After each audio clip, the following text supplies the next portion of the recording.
Hey, good afternoon. This is Ken Long from Tortoise Capital. Just doing a quick drive-by here on how I've been trading UVXY using the regression line crossover, or the RLCO. So UVXY is the double VIX ETF, so it has about a 15% intraday ATR percentage. Quick look at the chart. This 3-minute chart. The purple line is the VWAP, the volume weighted average price. The big blue area is the Bollinger Band region of a 30-period Bollinger Band, plus or minus 1 standard deviation, so it's not quite the normal. It's not the default setting, it's the one we use though. 30-period regression line is the thick black line. 10-period regression line is the thick blue line. Price is indicated by the gold line, that is a 2-period exponential moving average.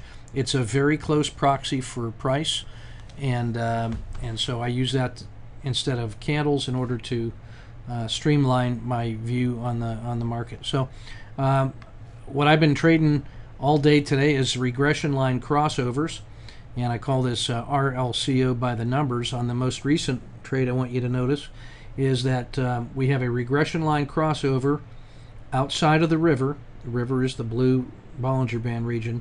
Regression line crossover outside of the river, where you can see where price and the 10-period regression have left the river, have reversed and crossed over the 30-period regression line. That's the signal that if you were short this one, like I was, you want to have exited by that time, and then you want to have entered by the time price and the 10-period regression line have re-entered the river, if you want to trade it the other way. So I get an entry at about 1470. I use a stop just below the low of the day. You can use the lower of the 10-period or 30-period regression line at the time of entry, which would give you a stop about 1455, or in other words about 15 cents, which sounds crazy in the VIX, but you know, if it goes lower than that, the idea is over, so don't stick around longer. So you get an entry at about 1470.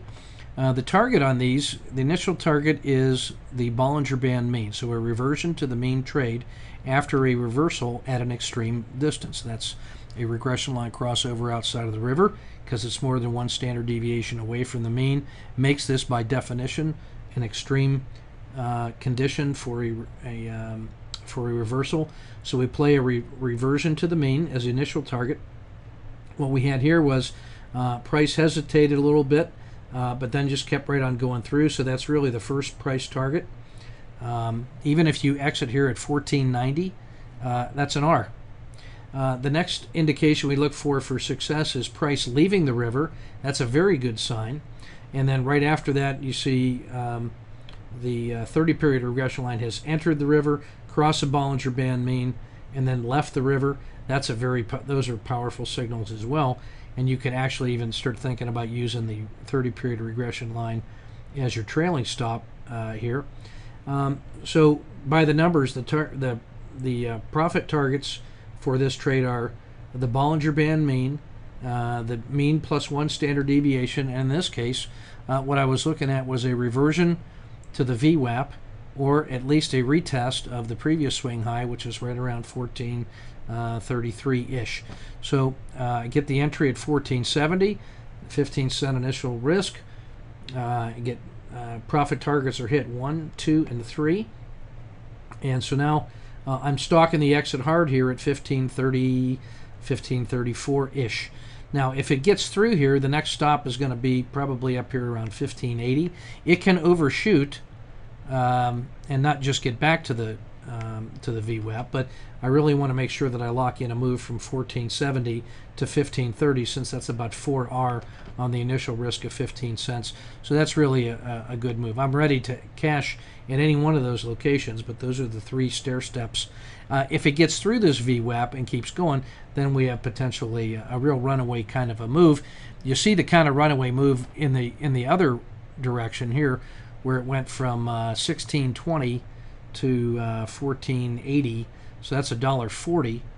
and if you can get a 15-cent stop in there, I mean, you're looking at a potential 10R move in here.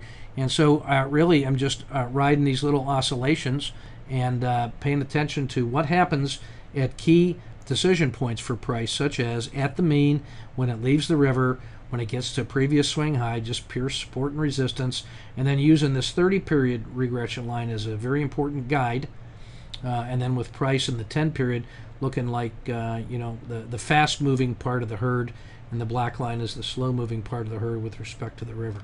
So I'm finding this to be a very effective way to trade intraday, and that's my 5 minutes. Thanks.